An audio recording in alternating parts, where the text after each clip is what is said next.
Hola, buenos días, bienvenidos a nuestra exposición. La globalización ha abierto las puertas para que productos nacionales lleguen a mercados internacionales. El día de hoy les hablaremos de un tema clave en el comercio exterior, la exportación definitiva. Sus conceptos, características, clasificación y el procedimiento aduanero según el decreto 1165 del 2019 de la ley colombiana. Nuestro grupo está conformado por Luis Gutiérrez, Valentina Martínez, Melissa Ortiz, Andrea Becerra, Shalma El Jadwe y mi persona, Gira Flores. Según el decreto 1165, artículo 346, la exportación definitiva se define como la modalidad de exportación que regula la salida de mercancías nacionales o nacionalizadas del territorio aduanero nacional para su uso o consumo definitivo en otro país. También se considera exportación definitiva la salida de mercancías nacionales o nacionalizadas desde el resto del territorio aduanero nacional con destino a una zona franca en los términos previstos en este decreto. Características de la exportación definitiva. El primero es el carácter permanente. La mercancía sale del país de manera definitiva sin intención de retorno. El cambio de titularidad o destino económico. Generalmente implica una venta o transferencia de propiedad a un comprador en el extranjero. El cumplimiento normativo. Requiere cumplir con los requisitos legales, fiscales y aduaneros tanto en el país exportador como el país importador.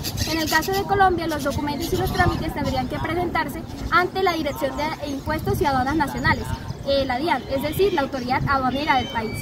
Está sujeta a control fiscal y cambiario. El ingreso de divisas debe ser legalizado ante el Banco de la República y esta exportación puede estar exenta de IVA si cumple con los requisitos legales correspondientes. Requiere documentación específica.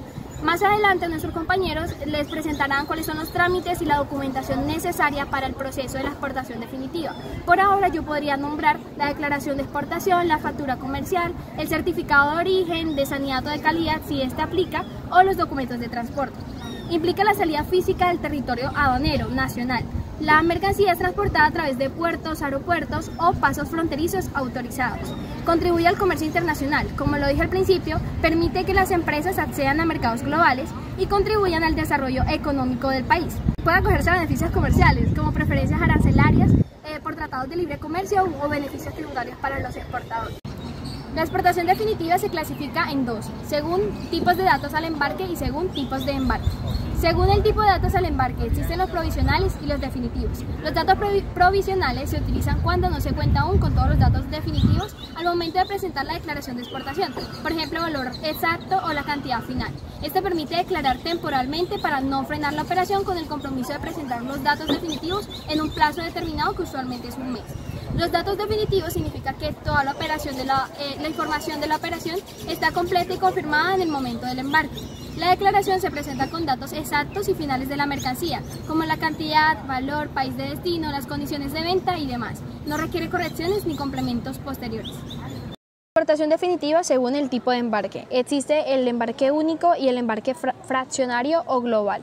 El embarque único es cuando toda la mercancía se exporta en una sola operación y dentro del plazo de un mes, contando desde la fecha de aceptación de la declaración de exportación. Este es el tipo más común para exportaciones pequeñas o de productos que no requieren despachos múltiples. Aquí se presenta una sola declaración para toda la mercancía. Como podemos observar en la tabla, existen eventos logísticos y aduaneros que cumple cada usuario involucrado en una exportación definitiva con embarque único. El declarante se encarga de los registros previos, solicitar el embarque, trasladar la mercancía a zona primaria y por último presentar la declaración de exportación definitiva. El usuario operador de zona franca se encarga solamente de avisar el ingreso a zona primaria. El transportador internacional traslada mercancía a zona primaria, avisa ingreso a zona primaria y certifica el embarque. El titular del puerto solo avisa ingreso a zona primaria y la Dirección de Impuestos y Aduanas Nacionales DIAN se encarga de avisa ingreso a zona primaria, inspeccionar, autorizar y certificar este embarque. La siguiente exportación definitiva según el tipo de embarque es el fraccionario o global, que aplica cuando el exportador necesita enviar la mercancía en varias partidas o lotes dentro de un plazo máximo de 3 meses desde la aceptación de la declaración. Este es útil en casos de logística compleja o cuando son condiciones pactadas entre el comprador y el vendedor. Aquí se presenta una declaración inicial y luego se hacen las entregas parciales registradas dentro del mismo proceso. Como podemos observar en la tabla, El declarante se encarga de solicitar el embarque global, solicitar el embarque fraccionado, luego trasladar la mercancía a zona primaria y a final de la operación presentar la declaración de exportación fraccionada y por último presentar la declaración de exportación consolidada. El usuario operador de zona franca solo se encarga de aviso de ingreso a zona primaria. El transportador internacional traslada la mercancía a zona primaria, avisa ingreso a zona primaria y certifica el embarque. El terminal del puerto, el titular del puerto solo avisa ingreso a zona primaria y la DIAN se encarga de aviso ingreso a zona primaria, inspecciona, autoriza el embarque y certifica este embarque. A continuación un ejemplo en donde se evidencie la clasificación de la exportación definitiva. Una empresa exportadora de flores decide enviar 100.000 tallos a Estados Unidos. Pero como no puede despacharlos todos en un solo vuelo, usa un embarque fraccionario y envía 3 lotes en un plazo de 3 meses. Como aún no conoce el peso exacto por lote, declara con datos provisionales y luego actualiza los valores una vez completa cada envío. Artículo 347. Trámite de exportación. Aquí podemos observar un poco acerca de lo que nos habla este artículo. En sí lo que nos quiere decir este artículo es que el proceso comienza cuando el exportador o su representante presenta una solicitud para que le autoricen embarcar la mercancía. Esto lo hacen por medio de los servicios electrónicos e informáticos de la DIAN. Una vez se le apruebe la autorización para embarcar la mercancía, se procede a embarcar, es decir, se carga la mercancía al medio de transporte, el cual será el encargado de sacarlo por fuera del país. Luego de eso, el transportador, ya sea una aerolínea, un transportista o una naviera, debe certificar que la mercancía fue embarcada. Por último, una vez se certifique que la mercancía fue embarcada, el declarante, el cual es el encargado de los temas aduaneros, debe presentar el certificado de exportación ante la DIAN, cumpliendo con las exigencias y requisitos que ésta establece. Artículo 348. Solicitud de autorización de embarque. La solicitud de autorización de embarque deberá presentarse ante la Dirección de Aduanas con jurisdicción en el lugar donde se encuentre la mercancía, a través de los servicios informáticos y electrónicos y las condiciones y términos que establece la DIAN. La solicitud de autorización de embarque podrá realizarse con embarque único con datos definitivos o provisionales o en forma global con embarque fraccionado con datos definitivos o provisionales. Artículo 351. Aceptación de la solicitud de autorización de embarque. La solicitud de autorización de embarque se entenderá como aceptada cuando la autoridad aduanera, a través de los servicios informáticos electrónicicos, acuse el recibo satisfactorio de la misma. En caso contrario, la autoridad aduanera, a través del mismo medio, comunicará inmediatamente al declarante las causales que motivan a su no aceptación. Ahora nos preguntamos, ¿cuáles son las causales que llevan a que no se acepte nuestra solicitud de autorización de embarque? La solicitud de autorización de embarque puede no ser aceptada cuando no se incorpore el régimen o la modalidad de exportación, la descripción de la mercancía, la cantidad, el peso, el valor FOB en dólares, los datos de embarque, el país de destino y los documentos como vistos buenos que son expedidos por el ICA o por el INVIMA o por la entidad que haga las veces de esto. El artículo 352, vigencia de la autorización de embarque, establece que este documento tiene una vigencia de 1 mes contando a partir de la fecha de su aceptación. Vencido este término, deberá tramitarse nuevamente la solicitud de autorización de embarque para poder realizar la exportación. Dentro de este término de vigencia, deberá producirse el traslado y el ingreso de la mercancía a la zona primaria, además del embarque de la misma. El artículo 353 establece que en el régimen de exportación definitiva, cuando una empresa tiene un contrato de suministro que implica varios embarques parciales, puede solicitar a la DIAN una autorización global que le permita realizar esos envíos sin presentar una nueva solicitud por cada uno de ellos. La autorización global es un permiso que permite, valga la redundancia, hacer varios embarques separados bajo un solo contrato, sin tener que hacer todo el proceso de exportación desde cero en cada uno de los envíos.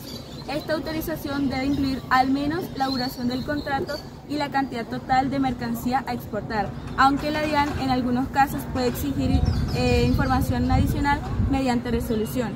Este permiso facilita el cumplimiento aduanero en operaciones fraccionadas bajo un mismo contrato. Artículo 354. Traslado a la zona primaria aduanera. Las mercancías destinadas a la exportación deben ser trasladadas al lugar de embarque correspondiente, donde se realizará su salida del territorio aduanero nacional o su ingreso a una zona franca. Esta operación debe registrarse según los términos y condiciones establecidos por la DIAN. Artículo 355. Ingreso de mercancías a zona primaria aduanera. Al ingresar las mercancías al lugar de embarque o zona franca, el puerto, transporte transportador o usuario operador deben informar a la DIAN. Una vez ingresado se autorizará el embarque o se determinará la inspección aduanera. La zona primaria aduanera varía según el tipo de transporte: aéreo, instalaciones destinadas al cargue de mercancías; marítimo, instalaciones del puerto o muelle; y terrestre, lugares determinados por la autoridad aduanera. Si el medio de transporte no está disponible para el cargue inmediato, la mercancía se ingresará a un depósito habilitado hasta que se realice el embarque. Si no se embarca dentro del plazo de autorización, este perderá vigencia y se procederá según lo dispuesto en el artículo 352.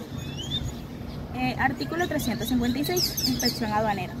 La autoridad aduanera puede realizar inspecciones documentales físicas o no intrusivas basadas en el análisis de riesgo, y también puede realizarse la inspección por solicitud del declarante al presentarse la solicitud de autorización de embarque.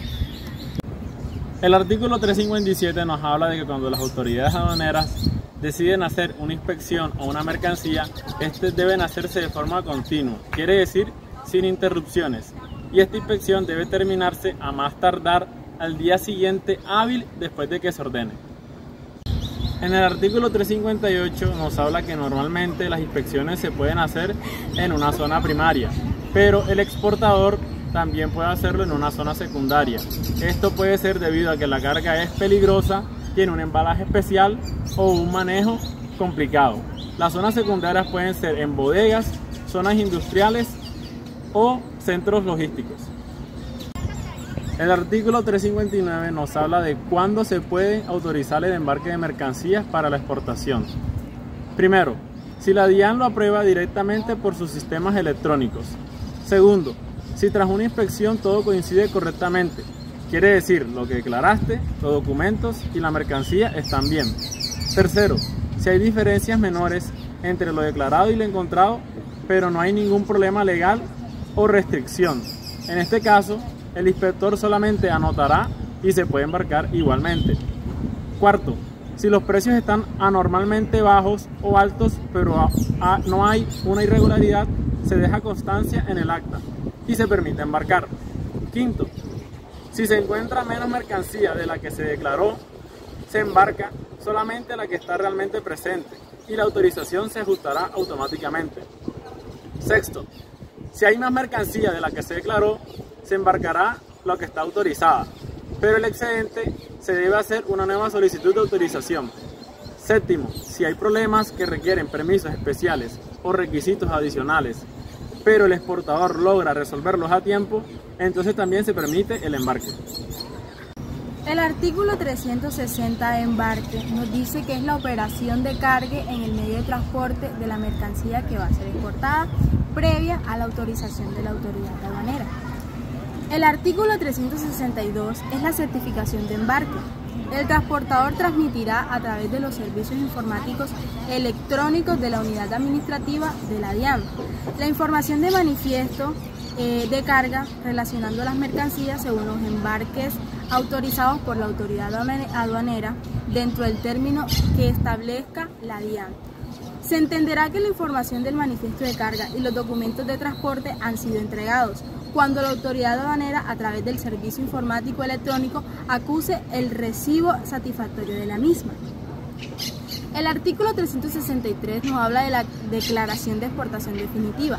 Cumplidos los términos señalados en los artículos anteriores, se presentará la declaración de exportador correspondiente a través de los servicios informáticos electrónicos en la forma de condiciones que disponga la unidad administrativa, la DIAN.